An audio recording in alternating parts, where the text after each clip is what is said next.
сүүлийн үед Монгол Улсын ерөнхий авдагчдаар ажиллаж байгаад надад юу бодогдож байна?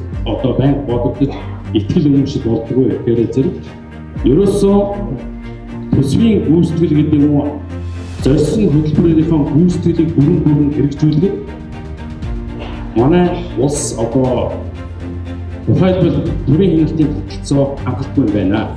Энэ дээр бол төрийн хяналтын тогтолцоо сул хөгжсөн юм байна.